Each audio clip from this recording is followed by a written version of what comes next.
Every gift given by God comes with a responsibility. And that responsibility is actually a word in the Bible. It's a spiritual word, and that word is called stewardship. It's a biblical word, and most people think that it means to manage, which is not what it means, although it does include managing. Biblical stewardship is so much more than simply managing.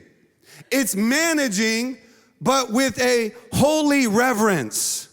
You know what our world is missing in 2024? A reverence, a fear of God, a holy fear for who God is. Our world is a world of like, oh, I love God, but I'll live however the hell I want. We're missing a holy fear. We're missing the balance that, yes, there is the grace of God, but there's also the wrath of God.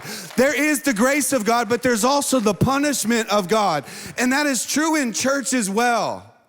We're missing this reverence for not only who God is, but the reverence for the influence that he's trusted us with. This awe.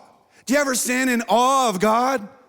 This awe, like this awe, this like, I'm not worthy. This in the Bible, they would turn their face and fall to their knees and face the opposite direction, even from the voice of the presence of God, because I'm not worthy. We live in a generation that goes, I'm worthy. And this awe, this deep respect, this fear, a good fear, a holy fear, for not only God, but the influence that he gives you. Because it's managing something that God gave you. It's managing something that is actually still God's. And God's gifts, those two gifts of influence and affluence, they are to be stewarded, not just well, but with a holy reverence and a holy fear. I don't know if you remember the story of Moses and the burning bush. How many remember this story? Raise your hand. Moses and the burning bush is in Exodus chapter 3. I want to read this to you. If you want to know one passage, in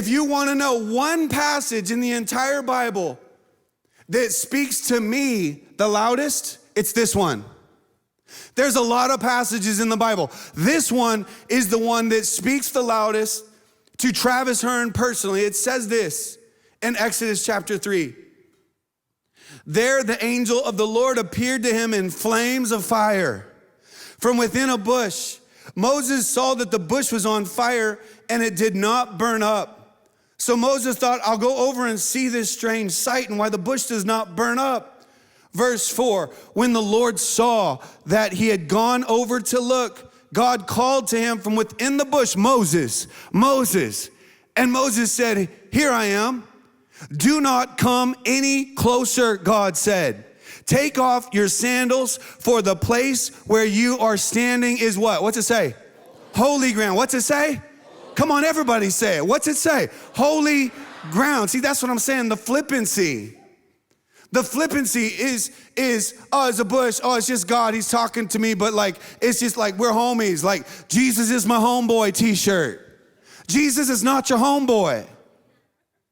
He is the Savior of the world. He is the master of the universe, the creator of the universe, the King of all kings, the Lord of all lords. He is majesty. He is majesty. He is to be feared and revered. And he says, take off your sandals, for the place you're standing is holy ground.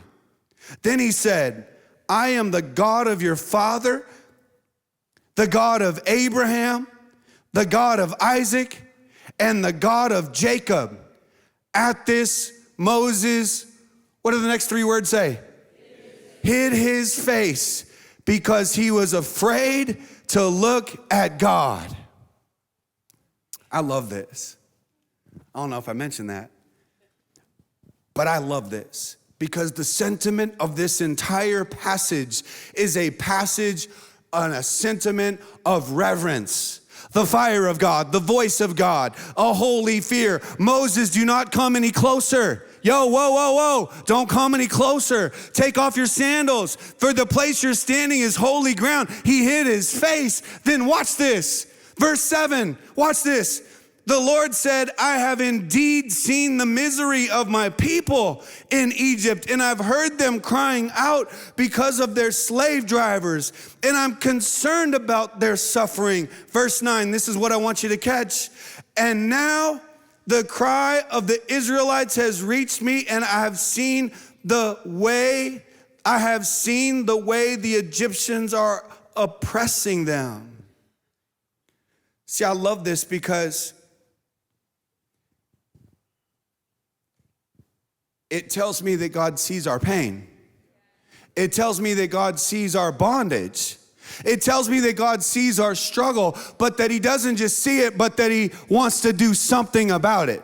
That he wants to get involved in your life, in the hardships of your life. And he goes, Moses, he says, take off your shoes. You're standing on holy ground. And it's holy because of two reasons. It's holy because of the presence of God, but it's also holy because that's where Moses received the call of God. The call of God. That's holy. I tell my Impact Church staff, I don't know, all the time, every month, every other month, I said, Impact Church is a gift from God. This is a move of God. It must be stewarded well. It must be handled with care and prayer. It must be handled with awe and reverence. It must not be taken lightly or flippantly. Moses, don't come any closer. Take off your sandals. This is holy ground. The place you're standing is holy because God's presence is here and because God is calling you right here. Because the gifts, Moses, the gifts, Impact Church, that you've been given by God are holy ground. They are to be handled with awe, a holy fear, a care, a prayer. And I've always felt like the call of God on my life is holy. So much so that maybe you look at me and go, man, he leads with confidence. I actually lead with fear.